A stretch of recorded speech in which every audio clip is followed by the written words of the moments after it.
science story, huh? These NYU scientists, I felt right. But I was so And I just thought, well, I had figured it out. It was that golden moment. Because science was on my side.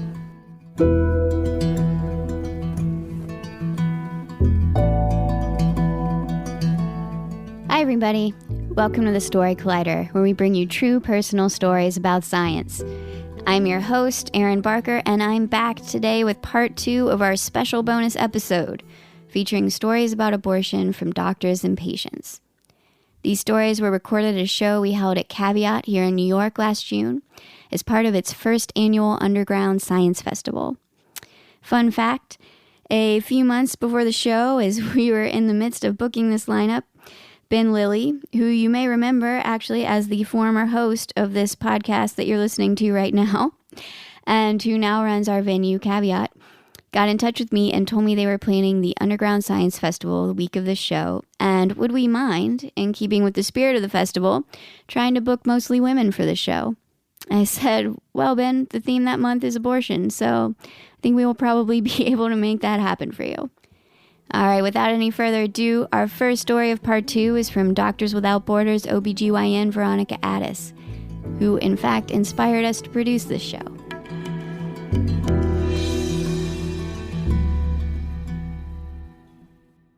So, in 2009, I moved to rural Uganda to do a fellowship in reproductive infectious disease. I was studying malaria in pregnancy, or how malaria affects the placenta when a pregnant woman is infected, and it can lead to a whole host of bad complications for the fetus and the mother.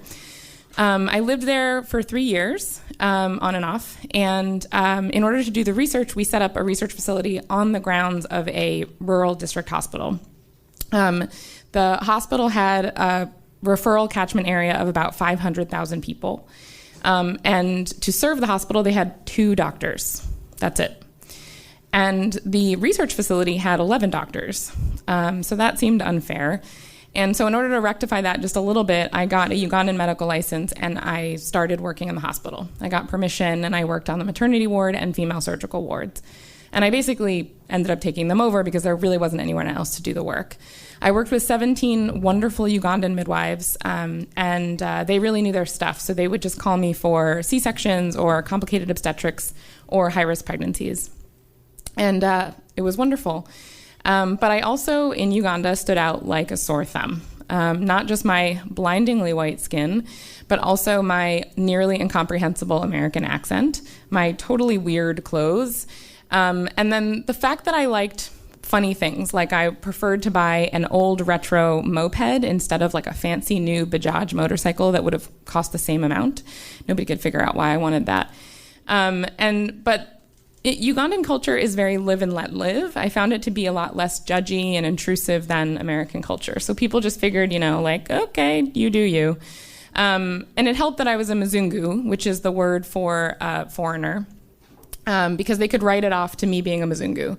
It's like an affectionate term. It's not really derogatory, and so I embraced the term. I put a little sign on the back of my very slow old moped that said Mzungu, and then all of the fancy motorcycles that were passing me would like honk and wave and laugh. When I would be late on rounds, my patients would say, "Where is my Mzungu doctor?" So it was fine. I was like a weird Mzungu. So this one day I was leaving work and I ran into a colleague, Emmanuel, who's a wonderful Ugandan doctor, and he asked me to come and see a patient. And he said, "How pregnant do you think she is?" And I looked at her little belly bulge and I said, "About 16 weeks." And he said, "I think so too, but she thinks she's 2 months. 16 weeks would be 4 months." And he said, "And she wants an abortion." Oh, so abortion is illegal in Uganda. It doesn't mean they're not done. They're done everywhere, actually. There's plenty of people doing them in town, outside of town, everywhere. Everyone knows who's doing them.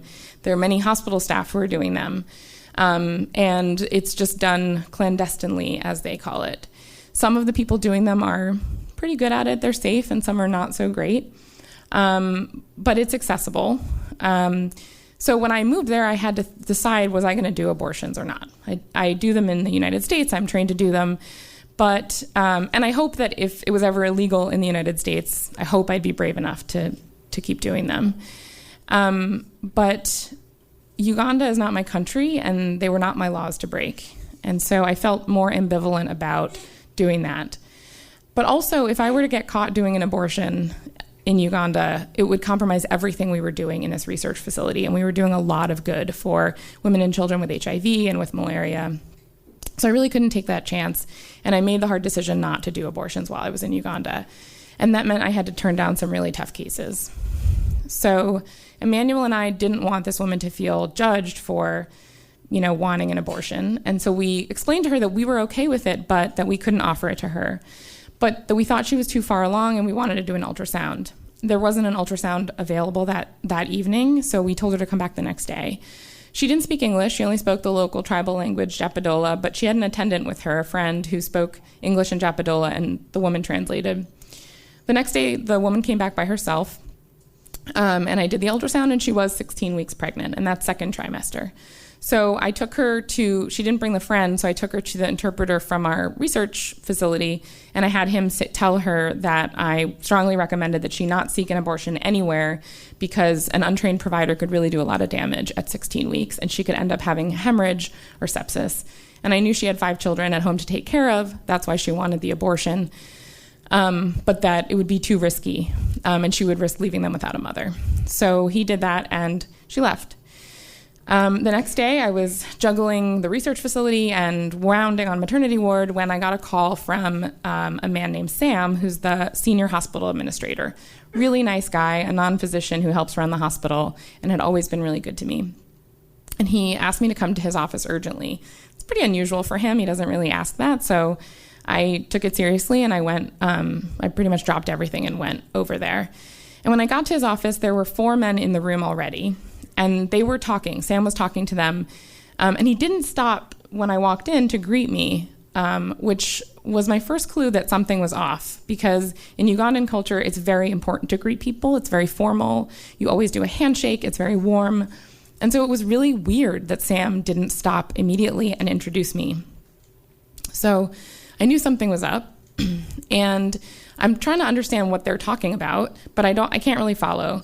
So I'm looking around the room, and there's 4 men there, and they're all dressed in identical polo shirts with this embroidered logo that says Uganda Life International. As an American, my hackles are raised anytime an organization has life in the name, because I know what that means. It's an anti-abortion organization. And maybe I'm wrong, because this is Uganda, but probably not. But I'm not worried, because I don't do abortions in Uganda, so whatever. And I also look further around the room and realize that the woman that I had done an ultrasound on is in the room, but she doesn't look very happy to be there. Her eyes are downcast and she looks miserable. So I don't know, something's weird. Finally, the men and Sam explained to me that they say that they have an informant who says that I did an abortion on this woman. That's easy to clear up. She's still pregnant. So I say, let me clarify. I did see her, and I had her come back for an ultrasound. I didn't say she was looking for an abortion because I didn't want to get her in trouble. But I said I did an ultrasound, and that's it. We didn't do an abortion. I don't do abortions here. And Sam said, oh, great, doctor has clarified, and we can all finish. Great. And the man in the front, who has claimed to be a pastor, says, no, we cannot finish because she has shown no remorse. And I was like, whoa. I was kind of taken aback. Like, why so angry? He was really vicious. And, the conversation pretty much deteriorated from there. The men all started chiming in and kind of yelling toward us and making accusations. And Sam really tried to fend them off and protect me. And I just thought, this is kind of nuts because she's still pregnant. It's so obvious that I didn't do an abortion.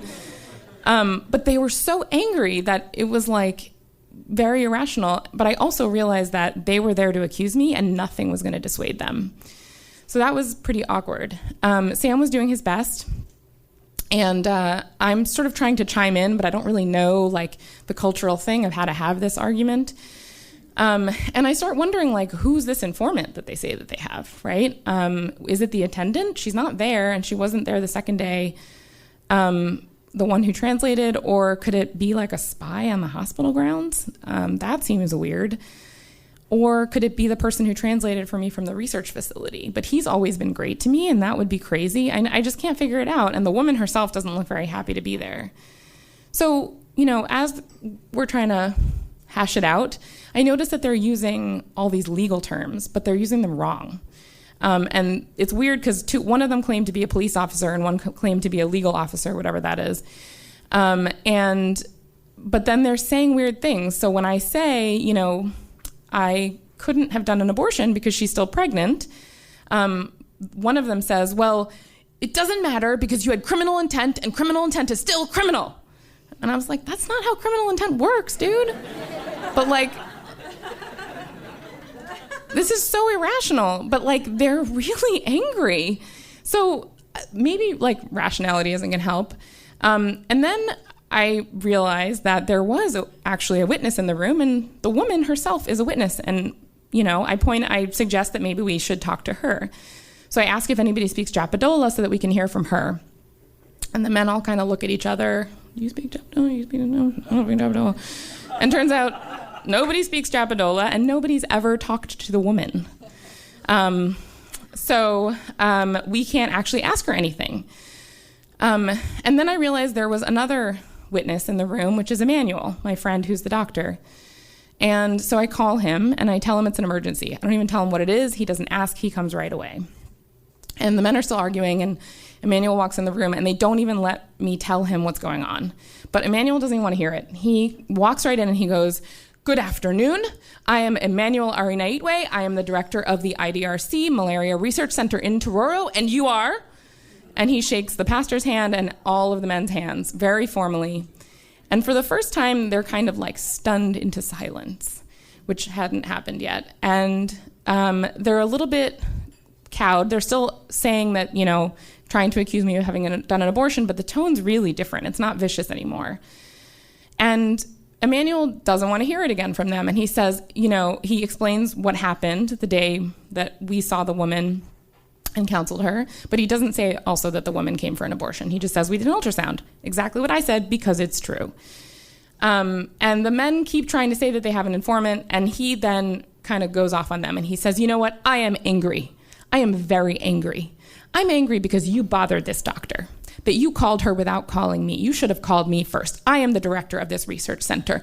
Everybody in this hospital knows me. Everybody in this community knows me. And you should have called me. So I am angry that you took her away from her work. She has important things to do. You should have called me. It is disrespectful. And the men are shocked at this point. And I was shocked too, and it was really good. And then Sam sees that now this is going well, and he jumps in and he says, I am embarrassed. I'm embarrassed. How am I going to apologize to this doctor who has done so much for this community? Not just the patients, not just the staff in this hospital, but the entire Tororo community. And I was like, whoa, this is amazing. So, it's such a good show. You have to do this show. And so the men really kind of are backtracking. They're like, well, we weren't really saying that. And it's okay, actually. And so I realized that Sam and Emmanuel have my back. And they're still going. They're still going off on them. And I can sort of take a minute and breathe. And I start thinking, it's still kind of scary. This is absurd. But these men seem powerful in town. They're using crazy terms. And they seem to be bluffing, but could they actually do this, right? I mean, criminal intent is still criminal, that's not really a thing, but but maybe Uganda's a dysfunctional country, and there's corruption. A few months ago, some midwives were arrested, and we had to march down to the police station to demand an explanation. So, could I be arrested and put in a Ugandan jail? Emmanuel and Sam have my back, but these men seem important. Also, even if not, are people going to believe them? This is a community I've been working in for a long time now, but are they going to think that I did this and they're going to believe these Ugandans instead of me? Are they going to look badly on me and all my good work just out the window, and now have I compromised the research facility? So that's a little scary, but Emmanuel and Sam are kind of doing their thing, and as they're ranting about how many people I've saved, I start thinking about it, and I think, I remember the woman who almost bled to death on the OR table, right? And where were these men then? or the 15-year-old who had a seizure from eclampsia in maternity ward, or the children in the malnutrition ward, or the 2-year-old child who died in the nurse's arms of malaria while I was running an oxygen concentrator to her, the oxygen concentrator that I raised money to buy. Where were they? If they want to save souls, why don't they come and help me save these souls or people? So I get really angry at this point, and when I get angry, I sometimes cry, and so I realize that I'm about to cry. There's so much fear and there's so much anger. I'm going to lose it, and I don't want them to see me cry. So I get up and I walk out of the room, and I go find my friend Julia, and I just burst into tears. She's a Ugandan doctor, and she is just bluntly dismissive of these men. She's like, they are ridiculous. First of all, she knows what the organization is. She tells me that it's a section of an American organization called Human Life International. And what they do is they're a religiously based organization. I think they're in Texas. And they get these sections in different countries, and they go and try to route out abortion providers. But she says that, if they wanted to find somebody doing an abortion, there were plenty of Ugandans in town they could have caught doing abortions. Everyone knows who's doing them. What they wanted was a Mzungu. And so that's why they targeted me, because I was a Mzungu. But then she laughs and she goes, they messed with the wrong Mzungu. And I laugh a little, but I'm still crying, and I'm still kind of nervous. And then a while later, Emmanuel comes out, and he says, I sent them away. They went running away with their tails between their legs. I told them to come apologize to you, but they're not going to because they're cowards. And I don't really want to talk to them. I'm going to cry if I have to see them. But I thank Emmanuel, and he apologizes to me, which he didn't do anything. He saved me. And then I run into Agnes, who's the principal nursing officer, which is like the head nurse. And she had actually been in the room the whole time. But I knew she couldn't say anything because she's a nurse and a woman. And she runs up to me, and she wraps me in this huge embrace, and she starts sobbing and apologizing to me. And I don't know if she's apologizing for not saying anything in the room or for what happened, but she doesn't have to apologize. I know why she couldn't say anything, and she didn't do it. But she says to me, I hope you won't stop your work. And it never occurred to me that I ever would. I love the work. And it surprises me because she's not the only person who says it to me. And for the next 2 weeks, everyone from leadership to midwives I know really well to nurses I don't really know very well stop me as I'm walking around the hospital to shake my hand and apologize for the trouble on behalf of the whole community. Now, it's a little funny because as an American, it would never occur to me to do that, to apologize on behalf of the community for something that I had no responsibility for. But it is very Ugandan, and everybody does it. But also, it's interesting because the thing that made me the most vulnerable, the thing that made these men want to target me, is also the thing that protected me. I stand out like a sore thumb. Everyone knows where I am at all times, on the hospital grounds, in the town. I'm so visible. How could I ever do a clandestine abortion when everybody knows where I am all the time, right? I could never do anything in secret. And so that was kind of interesting. But I also realized that, this whole time I'd been thinking that I wasn't a part of this community, but they had been welcoming to me, that I was such a weirdo, that I didn't fit in. But it turns out that being part of a community means spending time there, doing work, being there. And it's not, being part of a community isn't about being the same as everybody else. It's about being there and being part of a group. And even though I thought that I didn't fit in, it turned out I was right where I belonged. Thanks.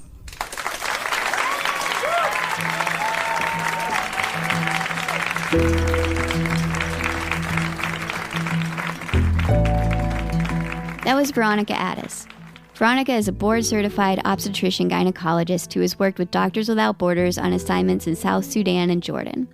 She is currently an assistant professor of obstetrics and gynecology and director of global women's health at the New York University School of Medicine. Her clinical work is at the New York Harbor VA, Governor Health, and Bellevue Hospital.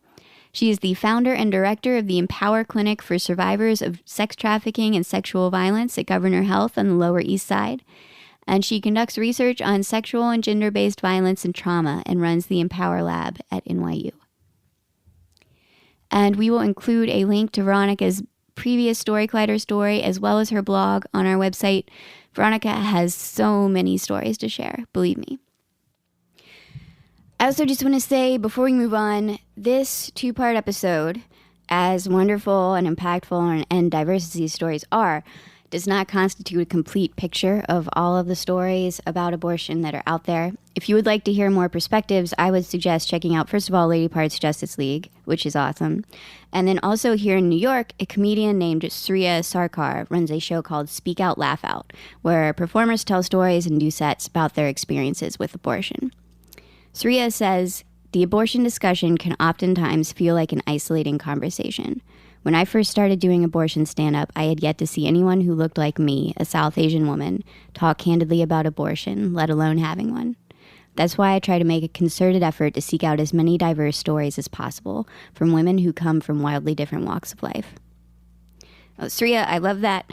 So check out her show, Speak Out, Laugh Out. Her name is Sriya Segarra. If you search for her name and Speak Out, Laugh Out on YouTube, you'll find videos of some of the stories. Right, and moving on to our next story. Our next story today is from storyteller Tracey Segarra.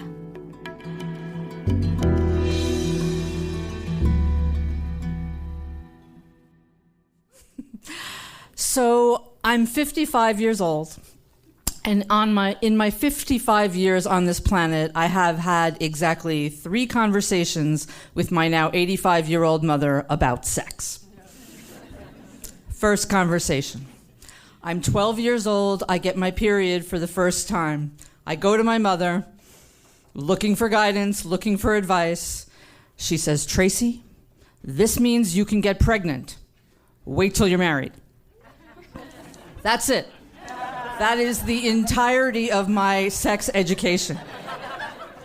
We do not talk about sex in my family. There are 5 kids, so obviously there is some sex being had, but we do not discuss it. But this is the 70s, and it's sex, drugs, and rock and roll, and the sexual revolution, and I see and hear this all around me. So for the next few years, I'm like a sponge, learning everything I possibly can about sex in a pre-internet era. I go to the library, and I find a copy of Our Bodies, Ourselves, and I find these, torrid romance novels in the drugstore that I steal and read, like Love's Tender Fury. And so I learn. My next conversation that I have with my mother about sex takes place when I am 17. It's the summer after high school, and I have just become sexually active with my high school boyfriend. And he and I are so excited that we are having sex that we buy this huge box of condoms, because we're planning on having a lot of sex. And I hide it in my closet, all the way in the back in a pocketbook. And we go out on a date one night, and when I come back home, I go to lie down on my bed, but I feel like there's something all over my bed. I don't know what it is. So I turn on the light, and when I turn on the light, I realize what has happened. My mother, my 50s housewife mother, has discovered these condoms. Obviously, she went looking for them. They weren't easy to find. And she has taken a scissor, and she has cut every single one in half and thrown them all over my bed. I know. What the fuck, Mom? What is the message she's trying to send, Except that I know she's not happy I'm having sex. That message is clear. And I know that the next morning we are having our next conversation about sex. So the next morning comes around, and she says, Tracey, call Matt and have him come over because we're having this discussion. And I'm like, oh no, she's making my boyfriend come too. And Matt is a lovely guy, but we are not in love. We are like, Bob Seger's night moves, just trying to lose these awkward teenage blues and just kind of figuring out what sex is all about and having fun. But, we're going to play the act for my mother because we're having this conversation. So he comes over, he's a nice guy. And my mother ushers us into the formal living room where nobody ever sits. So I'm like, oh no, what are we in for, And And so we sit there, and my mother starts talking about how, sex is a very serious thing, and you should only be doing it with somebody you truly love. And we're both saying, oh, yes, we truly love each other. We could maybe get married, just crazy stuff. And honestly, whatever she's telling me is going in one ear and out the other. I'm only 17, but I already feel like I know a lot more about sex than my mother. And I'm not taking advice about sex in any event from a deranged condom destroyer. So the conversation eventually ends, and Matt and I continue to have sex, but he keeps the condoms at his house from now on. The third conversation that my mother and I have about sex takes place when I am 19. I am home from college for the first time I've lived away from home. It's the end of the summer, and like most college students, I'm broke. So I go to my mother to beg her for money to go back to school. And she says to me, Tracey, what did you do with all the money you were supposed to be saving from your summer job? And I don't know what came over me or what possessed me to say what I said next. Because I blurt out, I had an abortion. And I instantly regret it. Her face crumples. And I think in that moment, my mother, she was tough, and she had this hold over me, and I was 19 years old, and I was really trying to, I was caught in that time period between a girl and a woman, and I had just had an abortion, and it was something that I knew I needed to do. The boy and I were barely more than friends, and, I was trying to assert myself as an adult and as a separate from my mother. And I also think I just kind of wanted to hurt her because we couldn't have these kind of conversations. And she looks at me, and then what she does next is bizarre. She gets up and she walks over to the dining room, and she opens up the china cabinet, and she takes out this gold-rimmed glass that my father's parents had given them for their wedding, and she smashes it on the ground. And then she takes every single glass in that cabinet and she smashes it on the ground. And I'm hysterical crying. I don't know what's going on. I don't know why she has this response. And then she says, come here and sit down, because I'm going to tell you why I just smashed those glasses. And my father, who wasn't allowed to be part of that conversation when I was 17 with my boyfriend, it was just her, she shooed him out of the room. Now she said, Bob, you come over here and you sit down and you be part of this now. And she says, Tracey, after 8 years and 5 pregnancies, in 1966, I find out that I'm pregnant again. And I tell your father that there is no way I'm going to be able to care for a 6th baby. And I beg him to find me somebody to end the pregnancy. And it's 1966, and abortions are not legal. And that easy abortion that you had was not something that was available to me. And let me tell you about my experience. I walked up a rickety set of stairs to a dirty room, and when it was over, the doctor says to me, it's a boy. And I am just overcome. I don't know what to say. I don't know what to do. I can't believe this is happening. And she says, your father, he would wake me up in the middle of the night because he wanted to have sex. And, that is why there are so many of you children. And I'm like, oh my God, do I have to also hear about your sex life? And then my next emotion is anger at my mother. Because how dare she turn a story about me into something about her, and all I can feel is just rage at her. And how dare she blame my father for all of this, as if she had no judgment in the matter, as if she couldn't make up her own mind. as if she had no choice. And that conversation eventually ends. And when I go back to school, I rarely come back home again. And when I graduate, I move out. And my mother and I never do develop, any kind of really close relationship. Well, that was almost 40 years ago. And in that time, and when I look back at that experience, I look at it a lot differently today than I did back then. Now that I'm older and I have teenage daughters of my own, and see what's going on in the world. And what I realize now is that she did not have the options. She did not have the freedom to choose that I had back in the 80s, when abortion was legal, when Planned Parenthood was in the phone book, when access to birth control was easy and accepted. And what she did, the choice she made at that time, had to be one of the most difficult decisions that she ever made in her life. But she made it. And after that, and while still taking care of 5 kids, she went back to school and she got a master's degree. And by the time I was a toddler, she was teaching full time.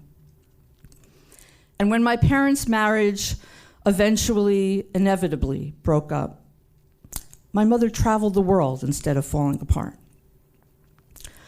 So yeah, she was a deranged condom destroyer and glass smasher who had no idea, who had no capacity to talk to her 12-year-old, her 17-year-old, her 19-year-old daughter about sex.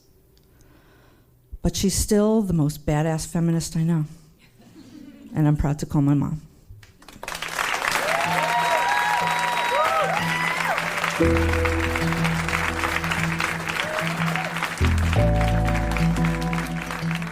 That was Tracey Segarra. Tracey launched her career in New York as a reporter and editor for local newspapers and national wire services, interviewing assorted politicians, celebrities, and criminals. But now all she wants to do is tell stories to strangers about her own life.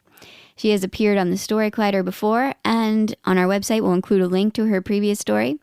And she's also appeared on the Moth Radio Hour on NPR, as well as the Risk's Storytelling podcast, and in Risk's brand new book, which is out now.